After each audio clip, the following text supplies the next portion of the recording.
આ કોથમીર જીરું બનાવવા માટે આ શરીરની ગરમી હોય, વાઢિયા પડતા હોય, આ કોથમીર જીરું મેં 2-3 વર્ષ પહેલાં એકવાર ખાધું હતું, 4 વર્ષ સુધી મને વાઢિયા નહોતા પડ્યા. એટલે આ કોથમીર જીરું છે, આપણે સૌરાષ્ટ્રમાં કોથમીર જીરું જાને કહેવાય છે. તો એ કોથમીર જીરું ખાવાથી આપણે વાઢિયા નહીં પડે એટલે એનો આથો કરવાનો છે. અને આ બધી ઠંડી ઠંડી વસ્તુ જ છે એમાં નાખવાની છે. તો જો આ કોથમીર જીરું છે એ 250 કોથમીર જીરું લઈ તો સામે 250 ગાંગડા સાકર લેવાની, સાકર નથી લેવાની, ગાંગડા સાકર લેવાની છે, ખાંડ નહીં.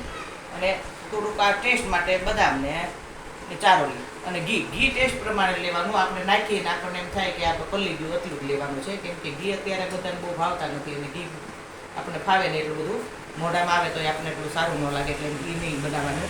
એ જેટલું આપણે એમ થાય કે આમાં સમાય છે ને આ બધું પલ્લી ગયું ત્યાં સુધીનું ઘી લેવાનું. હવે એને આજે ઘી ગરમ કરી નાખી ના સાકર છે એને દળી નાખી છે, બદામના કટકા કરી નાખ્યા છે, ને ચારોલી એ કોથમીર જીરું છે એને આપણે અધકચરું દળી લીધું છે.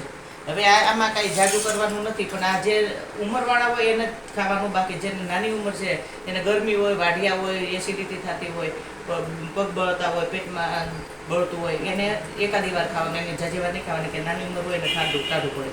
ઉંમરવાળા હોય જેને માસિક વહી ગયું છે એને ખાઈએ કાંઈ આને, અને એને ગરમી 100% દૂર થઈ જશે.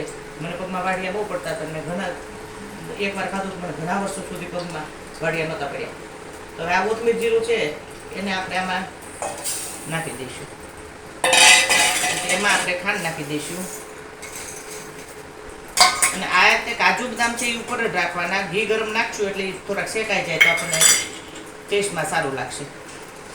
આ બધું મિક્સ કરી દેવાનું. ઘી ગરમ થાય એટલે આપણે ઘી એકદમ ગરમ કરવાનું છે અને પછી એમાં નાખી દેવાનું. જોતા પ્રમાણે નાખવાનું ઘી. જો આપણને એમ થાય કે આમાં ઘટે છે તો વધારે નાખવાનું. એ આપણને જેવું ભાવતું હોય એ પ્રમાણે નાખવાનું. બહુ ઘી મોઢામાં આવ્યા કરે તો આપણને ફાવે નહીં, એટલે ઘી એ પ્રમાણમાં નાખવાનું જે આપણને ફાવે. એકદમ ઘી ગરમ થઈ જાય પછી ગાંગડા સાકર ને બધું એમાં ઓગળી જશે. એટલે ડ્રાયફ્રૂટ ઉપર નાખો. બદામ બીજું ડ્રાયફ્રૂટમાં નથી નાખવાનું, એક ચારોલી અને એક બદામ જ નાખવાની છે, કેમ કે ઠંડુ છે. બાકી બીજો ડ્રાયફ્રૂટ આવે તો એ ગરમ થઈ જાય તો એ નહીં નાખવાનું. એટલે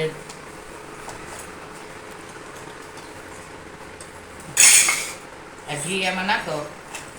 બહુ ઘી અતિ નાખો તો એ નકરું ઘી જ મોઢામાં આવે તો આપણને ન ખાવે.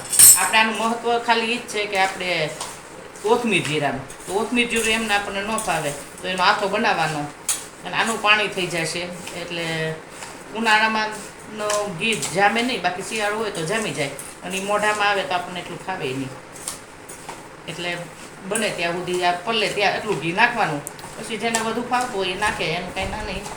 અને ગાંગડા સાકર એના માપ પ્રમાણે નાખવાની. જેટલું કોથમીર જીરું લે એટલું ગાંગડા સાકર નાખવાની.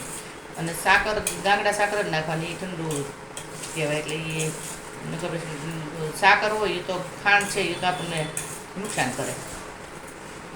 અને આ કોથમીર જીરું તમે એકવાર ડીશો કરીને ખાશો ત્યાં તમને 2-3 વર્ષ સુધી વાઢિયા નહીં પડે. અને જેને તકલીફ નથી, ઉંમર 50 વર્ષ ઉપર છે, એને આવું તકલીફ છે, એનું તો ખાઈએ કાંઈ 2-3 વાર. પણ જે નાની ઉંમર છે છોકરીઓ એને જાજી વાર નહીં ખાવાનું, કે જેને સંતાનમાં તકલીફ થાય, બહુ ટાઢું પડી જાય, એટલે એ બહુ નહીં ખાવાનું. એકાદી વાર ખાઈ શકે.